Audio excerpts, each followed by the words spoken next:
என்னடா ஆச்சரியத்தோட மழையை காட்டுறேன்னு நினைக்கிறீங்களா? கன்னியாகுமரியில் இருக்குள்ள மழை எனக்கு அவ்வளோ அழகாகவே தெரியாது. ஆனால் நான் பிறந்த ஊரில் இது ஒரு மலை சார்ந்த இடம். அங்கே தெரியுமா? என் வீட்டிலேருந்து பார்த்தா நான் தான் நிறையா மரம் வச்சுருப்பேன். எப்பயுமே நான் அது பெருமையாக தான் சொல்லுவேன். இந்த மரம்லாம் வயசாகி சாகிற மாதிரி தோணும் இந்த மழை இல்லாத நேரத்தில். இப்போ என் உயிரே பாதி உயிர் தான் இருக்கிற மாதிரி தோணும். அதில் முருங்கைக்காய் பாருங்கள், இந்த வாழை இலையெல்லாம் பாருங்கள். ஆனால் நாகர்கோவில் அப்படி இல்லை. என்ன நேரமும் மழை பெஞ்சிக்கிட்டே இருக்கும், பொறாமையாகவே இருக்கும். அங்கே பெய்கிற மழை என் ஊரில் கொஞ்சம் பெஞ்சிடாதா, என் இலையெல்லாம் உளுந்துருக்குதே, எல்லா செடியும் உயிர் வந்துடுமேன்னு. என்னென்னா நேற்று கரெக்டாக ஒரு 9 மணி சரியான மழை. எனக்கு அவ்வளோ பெரிய சந்தோஷமாயிடுச்சு. இந்த மழையை பார்த்தோன்னா அவ்வளோ பெரிய சந்தோஷம். இந்த மழையால் விவசாயிங்க ரொம்ப சந்தோஷப்படுறாங்களா இல்லையான்னு தெரில.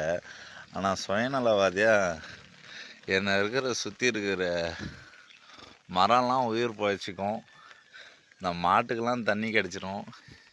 எங்கள் மலை தொடர்ச்சியாக இருக்குது பார், அந்த மலைலாம் எரியாத பச்சை பசேர்னு ஆகும். அதை நான் அவ்வளோ லவ் பண்ணி சொல்கிறேன். இந்த மழையை நான் அவ்வளோ நேசிக்கிறேன். வெறும் இதில் நனையிறது வெறும் செடி மட்டும் இல்லை, என் மனசும் தான். ரொம்ப தேங்க்ஸ் கடவுளே, ரொம்ப சந்தோஷமாக இருக்குது. இங்கே பாருங்கள், என் செடியெல்லாம் காஞ்சி போய் கிடக்குது.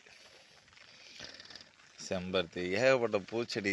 இந்த சின்ன இதுக்குள்ளார நான் எவ்வளோ செடி வச்சுருக்கேன்னு எனக்கு தான் தெரியும். எல்லாமே செத்து போய் காஞ்சி. இங்கே நான் மரம் வச்சதால் அந்த சைடு தெரில, இல்லைன்னா தெரியும் விவசாயம் பண்ண முடியாது எவ்வளோ இடம்னு. ஆனால் சந்தோஷமாக இருக்குது, நான் நிறையா இவ்வளோ மரத்தை உருவாக்கி வச்சுருக்கேன்னு. என்ன இந்த ஊர் மக்கள் இவங்க தான் சரியில்லை. சொன்னாங்க, ரொம்ப தேங்க்ஸ். நான் இதை காட்டணும்னு நினச்சதே மழை பெஞ்சதால் தான். இந்த வானத்துக்கு தேங்க்ஸ். எங்கள் மெத்தையை பாருங்கள்.